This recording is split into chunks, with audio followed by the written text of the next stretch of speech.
I remember as a child going to that library down in the state house grounds, and it sort of refreshes memories there, but also it's symbolic in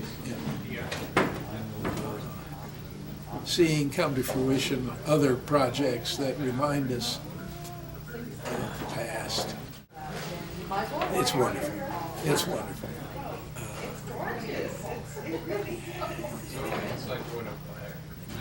All these experiences bring me closer to my departed, and it brings back wonderful memories.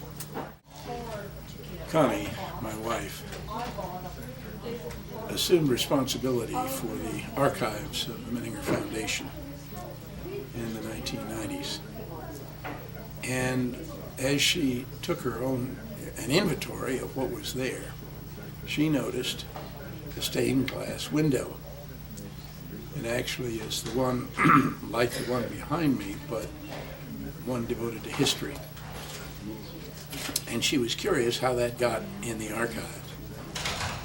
Tracked it down to discover that Dr. Carl Menninger had purchased it from the wrecker of the original public library, which had been on the State House grounds in downtown Topeka. She then discovered there actually had been 6 of those windows. And she was, at about the same time, engaged on the board of the Topeka and Shawnee County Public Library Foundation, which was in the midst of building, remodeling, expanding this magnificent public library. So she thought it would only be appropriate if the window, and as she discovered 5 others, could come back home.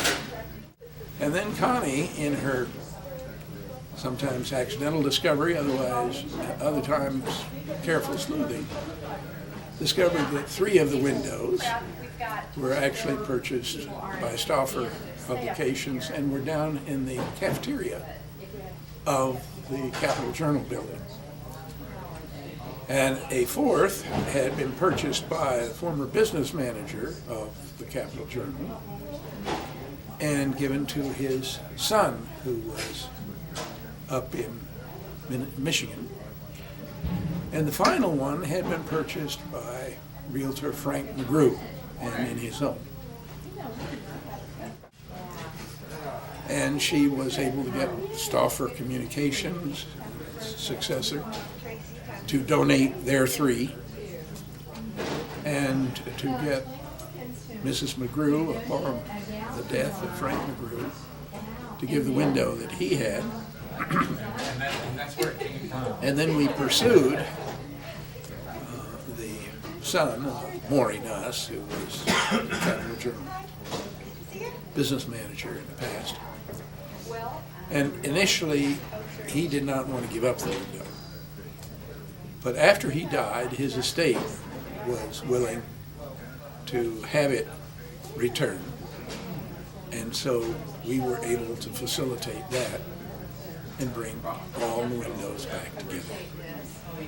And while Connie initiated all this in the 90s, we didn't get the last window until last year, and didn't actually get it fully restored until after Connie passed away. Yes.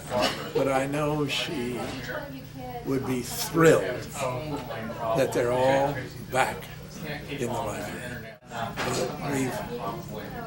A number of people gave memorial gifts through the Library Foundation in Connie's name, and we dedicated those to the care and upkeep and repair of the windows. Well, I think the community always benefits when some of its history is restored and made available for people to appreciate, particularly in objects of art. And I don't think one can deny that the windows along this west wall with the afternoon sun enhance the milieu.